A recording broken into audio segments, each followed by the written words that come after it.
Here is the summary of the short story, The Hundred Dresses, Part 1, by Elsor Esther, also known as Eleanor Estes. On Monday, Wanda Petronsky was not in her class seat, but nobody noticed her absence.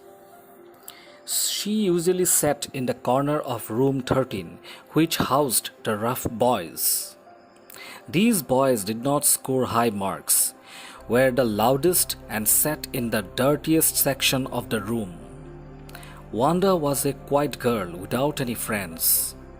She came from Boggins Street, which was the poorest neighborhood in the town. She sat in the corner of room 13, overlooked by everyone. The only time anyone noticed Wanda was after school hours, when they made fun of Wanda.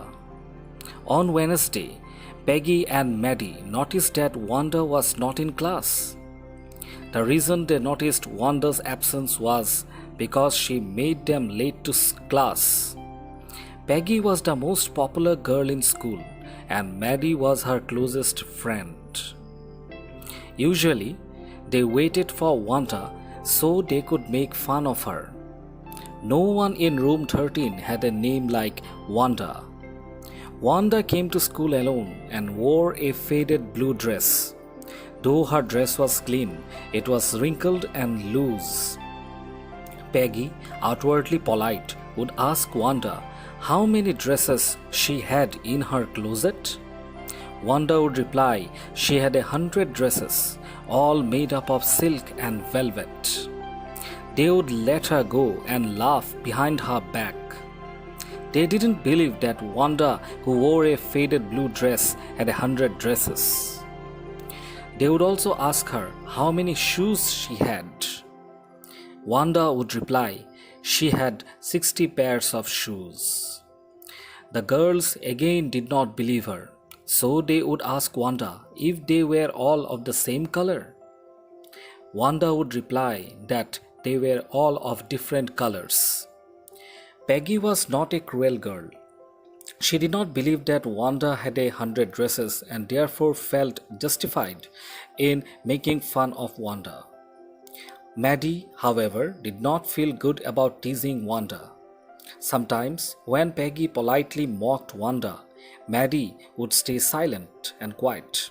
So, she was glad when Wanda did not come to school that day.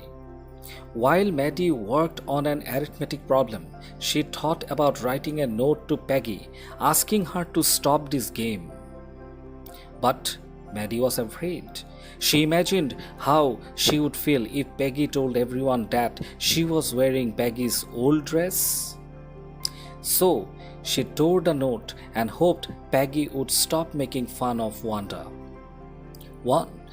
Peggy was the most popular girl in the school, while Wanda was a girl from the poorest part of the town who did not have any kind of friends. Thinking of Wanda's dresses, Maddie thought of the drawing and coloring contest in the school. For girls, the contest was about drawing dresses, and for boys, designing motor boats. She knew Peggy would win the contest since Peggy could draw very well.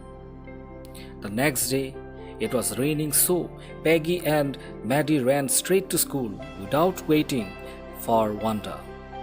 Maddie wished Peggy good luck and hoped she would win the contest.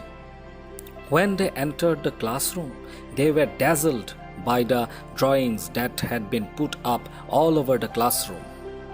Miss Mason, their teacher, waited until all the students were gathered in the classroom. Then she announced the winner for the boys' contest.